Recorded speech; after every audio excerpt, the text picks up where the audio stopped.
Ustaz, mohon penjelasannya.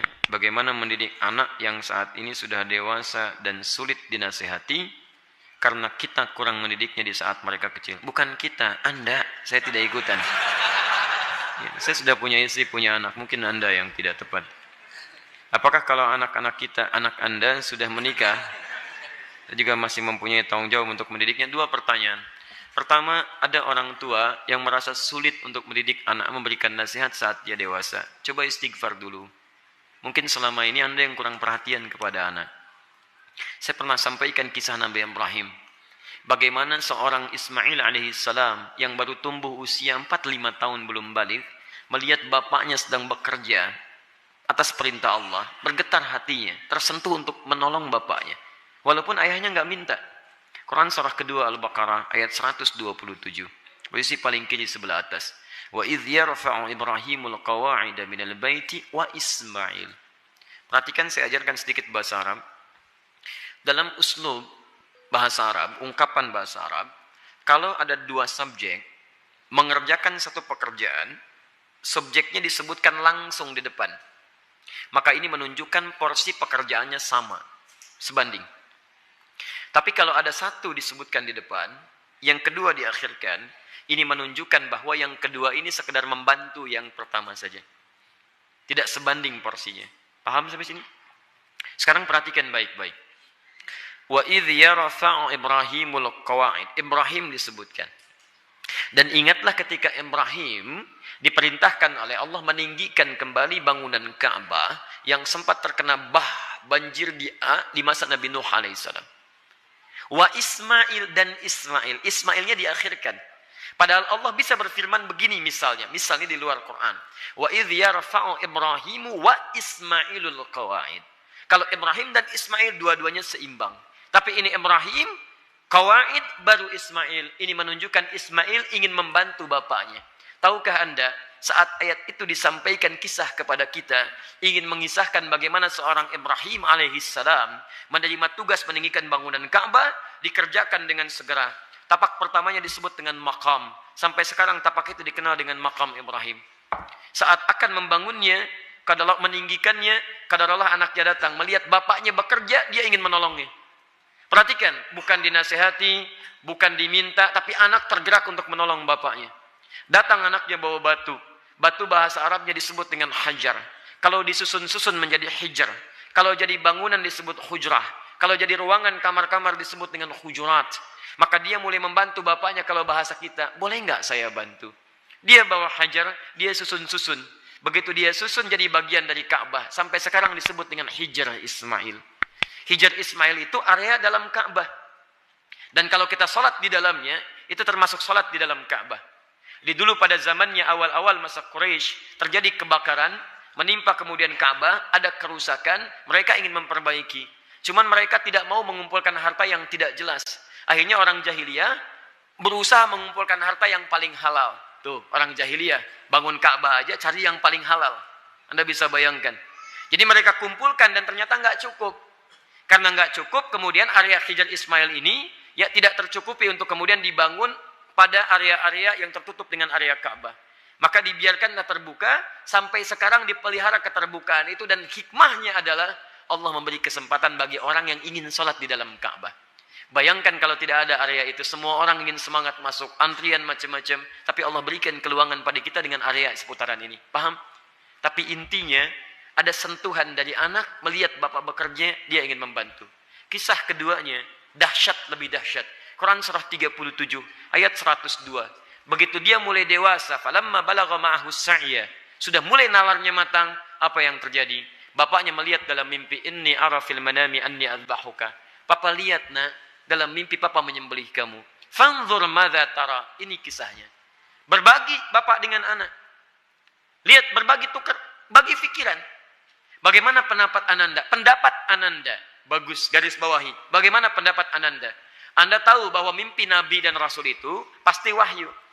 Dan kalau sifatnya wahyu harus segera dilakukan. Ibrahim bisa mengatakan begini, nah siap-siap ya. Kemana Pak? Sembelih.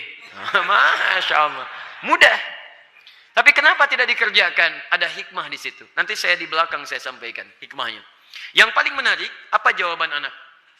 Anak yang bukan protes, bukan marah, tapi meyakinkan dan menguatkan ayahandanya. Lihat kalimatnya, ya abati, panggilannya abati. Ketika anak dipanggil bunai dengan panggilan sayang, maka anak membalas dengan kalimat abati. Saya pernah sampaikan, ada abi, ada buya, ada abati, itu beda. Kalau abi itu panggilan hormat. Kalau buya, panggilan sayang. Bisa sayang kepada ayah secara biologis, atau sayang kepada ilmu yang dimiliki seseorang. Saya memanggil Buya Hamka rahimahullah. Beliau bukan ayah saya, tapi saya menyayangi keilmuan yang melekat pada beliau. Paham? Kalau Anda ingin menggabungkan antara abi dengan Buya, maka gabungannya disebut dengan abati. Itu panggilan hormat dan sayang.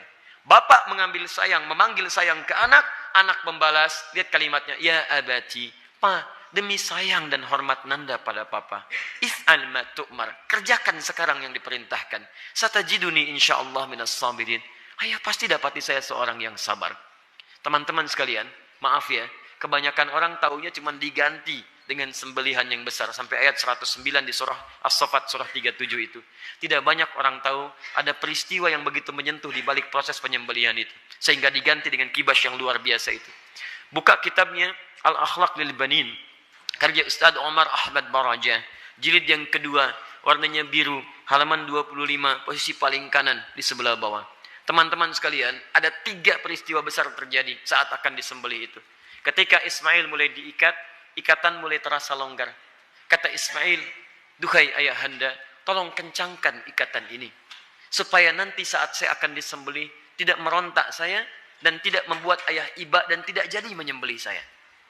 Lihat, supaya ayahnya sempurna menyempurnakan tugas. Kedua, duhai ayahanda, mohon tajamkan pisau itu. Tajamkan. Yang dengan pisau yang tajam akan mempercepat proses penyembelihan itu dan mengurangi sakit yang saya rasakan. 2 hal ini menjadi sunnah sampai sekarang. Dengan ikatan yang baik, dengan tajamnya pisau kurban saat ini menjadi sunnah. 2 itu dikerjakan. 3, ini yang hebat. Ternyata beliau sedang melipat pakaiannya, pakaian luarnya. Lihat beliau katakan, duhai ayahanda, mohon titip pakaian ini kepada satu-satunya ibunda yang sangat saya sayangi. Sampaikan salamku kepadanya. Ismail alaihissalam. Ketika itu dikerjakan, tiba-tiba turun kemudian wahyu. Qad saddaqta ru'ya. Engkau telah benarkan mimpi itu. Maka tidak ada korban pada saat itu. Yang ada korban. Korban diganti jadi korban. Korban dari kata koruba, artinya dekat. Ditambah alif nun, korban yang sangat dekat kepada Allah subhanahu wa ta'ala. Mereka berdua, saking dekatnya dengan Allah, mimpi saja diamalkan. Ada orang yang pengen dekat dengan Allah, di dunianya tadi perintahkan, gak dikerjakan. Orang mimpi dikerjakan. Ini gak dengar azan dipanggil sholat, gak datang-datang. Cita-cita surga Firdaus bersama Nabi tanpa hisab. Keterlaluan itu kan. Nah teman-teman yang paling menarik, kenapa Ismail punya rasa demikian dalam pada papahnya? Lihat, Nabi Ibrahim ketika kemudian Ismail dilahirkan, kemudian turun wahyu supaya dipisahkan dengan ayahandanya. Ibu, anak, ayah, pisah. Kemana? Beliau di Palestina, anak di Mekah dengan ibunya. Quran surah 14 ayat 37. Biwadin ghairi dhi zar'in 'inda baitikal muharram. Ditinggalkan di satu tempat yang tandus tumbuhan gak ada. Lihat baik-baik ya. Saya percepat langsung. Ini Ismail dengan ibundanya, ini Ibrahim. Di balik jarak yang jauh, Nabi, Rasul punya tugas mencari nafkah, punya macam-macam, tapi beliau masih menyempatkan waktu untuk menengok perkembangan anaknya. Tengok siapa yang merawatnya, bagaimana pertumbuhannya, bagaimana asinya, bagaimana pertumbuhan kampungnya. Dari Palestina ke Mekah, itu kalau pakai bis, 1 hari 2 malam. Tengok, makanya disebut Ibrahim, sang penyeberang. Makanya disebut Ibrahim, diambil dari serapan bahasa Arab Abun Rahim. Yang paling hebat, kenapa itu bisa terjadi, dan bagaimana feedbacknya kepada kita semua, kita lanjutkan setelah menunaikan salat Isya berjamaah. Subhanakallahumma bihamdika asyhadu an la ilaha illa anta astaghfiruka wa atubu ilaik. Assalamualaikum warahmatullahi wabarakatuh. Alhamdulillah wassalatu wassalamu ala Rasulillah wa ba'd. Ikhwas sekalian, kita telah menunaikan salat Isya berjamaah, juga amalan sunnahnya. Kita bermohon pada Allah Subhanahu wa taala semoga salat yang telah kita tunaikan diterima oleh Allah Subhanahu wa taala dengan penerimaan terbaik insyaallah. Kita coba lanjutkan, pemirsa dimanapun Anda berada, kesulitan nasihat yang diterima oleh anak, Terkadang bukan karena anak itu tidak mau mendengar nasihat orang tuanya, tapi seringkali diakibatkan karena orang tua tidak memiliki perhatian yang cukup kepada anak sebelumnya.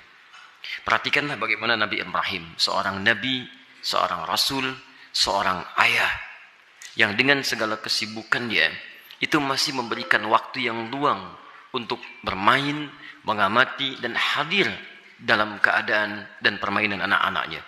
Sehingga apa yang terjadi, walaupun tinggal beliau di Palestina, anaknya berada di Mekah, itu masih tetap bisa mengontrol, Pak. Beliau melihat bagaimana lingkungannya, perkembangannya, mainnya, tentang asiknya, tentang kisahnya. Sehingga ketika orang tua hadir dalam dunia anak, anak tidak merasa kehilangan dengannya.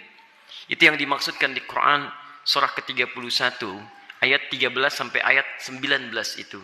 Ada 4 pendidikan dini yang harus ditanamkan pada anak sejak awal. Sehingga anak itu akan mudah nanti mendekat kepada Allah, dekat dengan orang tua, dan bergaul balik dengan lingkungannya. Ayat 13-nya pengajaran tentang tauhid. Ayat 14 sampai 15 mengajarkan tentang bagaimana pendekatan anak dengan kedua orang tuanya. Ayat selanjutnya mengajarkan tentang bagaimana pendidikan salat ditanamkan sejak dini. Dan yang keempat tentang akhlak supaya dia dekat dengan lingkungannya. Nah, ini kadang-kadang yang kita lupa. Mohon maaf, kita itu bukan nabi, rasul juga bukan. Surganya tidak sedekat Nabi Ibrahim. Maaf, gelar kita bukan Khalilullah, bukan Abul Anbiya. Sesibuk apa sih? Kadang-kadang pekerjaan berangkat gelap, pulang gelap, anak tidak bisa terlihat dengan baik. Ini barangkali yang menyebabkan anak-anak kadang ingin mencari perhatian. Bukan karena nakal, tapi mungkin karena orang tuanya tidak hadir dalam dunianya. Yang jadi persoalan. Saya mohon Bapak Ibu sekalian, kita sudah punya pengalaman yang sama. Ya, setiap Anda pulang ke rumah, anak kan tidak akan menyebut dengan profesi Anda. Anda jadi direktur di kantor, tapi di rumah anak Anda itu mengharapkan ayah, bukan direktur. Pernah Anda pulang disambut oleh anak, Pak Direktur, Masya Allah, hebat kalau begitu Anda. Saya selama ini pulang ke rumah, anak kami masih kecil-kecil. Sejak dia usia 3 tahun, anak yang pertama, itu menanti depan rumah. Gak pernah saya pulang sampai ke rumah dibuka, sampai hari ini dengan adiknya. Kalau menyambut kami, datang dia berdua, tidak pernah memanggil sampai hari ini. Ustadz, tidak. Ternyata mereka menunggu ayahnya gitu. Satu kejadian, karena tahu saya sering kali pulang malam, dia siangnya tidur. Banyak dia tidur, supaya tunggu malam saya datang. Ternyata kadang ingin menampilkan sesuatu. Ingin menyampaikan pesan tertentu. Kadang ingin menyampaikan pesan bahwa saya sudah menghafal surat 8 jam tunggu-tunggu itu. Antum juga begitu. Anak antum mungkin menyiapkan karya macam-macam. Cuman ketika pulang, beban pekerjaan Anda yang di luar itu kadang dibawa ke rumah. Itu yang membuat kita tidak adil. Itu yang repot. Kadang-kadang masalah di kantor dibawa ke rumah. Nyampe ke rumah anak sudah menunggu. Sudah menyusun senyum sebaik mungkin, ketika dibuka ayahnya cemberut. Papa, diam kamu. Hah? Kenapa mas? Kamu lagi ikut-ikutan. Ikut apa? Jadi nggak nyaman situasinya. Begitu saya datang tiba-tiba, Buya, main bola yuk. Main bola tuh. Main kita apa malam? Itu yang menarik. Sampai besoknya diceritakan sama bundanya, Buya itu capek kak, tunggu dulu ya. Pijitin dulu, bobok sebentar, baru main. Besoknya ditunggu, Masya Allah, di depan pintu. Buya, capek ya? Masya Allah. Ayo sini bobok, kakak pijitin. Pijitin pak. Bobok dulu, bobok merem, katanya merem. Begitu merem kita, baru semenit. Ya bangun, main bola yuk. Masya Allah. Tapi itu tuh susah didapatkan lagi ketika dia dewasa. Jadi kalau Anda nggak dapat sekarang, besok Anda tidak akan bisa meraihnya. Karena itulah orang tua seperti Ibrahim alaihissalam memberikan perhatian yang dalam. Anak itu punya rasa. Jangankan mendengar nasihat bapak ibu, ya nyawa saja mau diserahkan kok. Bapak cuma mimpi melihat kamu begini. Kak, kerjakan sekarang pak. Coba antum tes pulang dari sini. Bapak tadi ikut kajian Quran Sunnah Solution. Wah, dapat gambaran. Nyembelih kamu. Bagaimana pendapat kamu? Wah, sesat pak itu. Jangan ikuti lagi. Repot gitu kan. Jadi yang pertama itu demikian. Pertama kita koreksi dulu. Yang kedua kita mendekat kepada Allah, berdoa, ya Allah, tidak engkau titipkan anak itu kepada ibunda yang lain kecuali pada hamba ya Allah. Berikan kekuatan. Hamba yakin engkau tidak pernah memberikan ujian kecuali kepada yang sanggup menjalaninya. Sentuh hatinya ya Rab, sentuh hatinya ya Rab. Ingat ketika seseorang telah menikah pun, kewajiban untuk memberikan nafkah berhenti memang. Tapi mohon maaf, perhatian itu kan tidak terputus. Anda masih berhak memperhatikan, memberikan arahan dan sebagainya. Karena itu, jangan putus dalam memberikan nasihat, sampaikan dengan cara yang terbaik.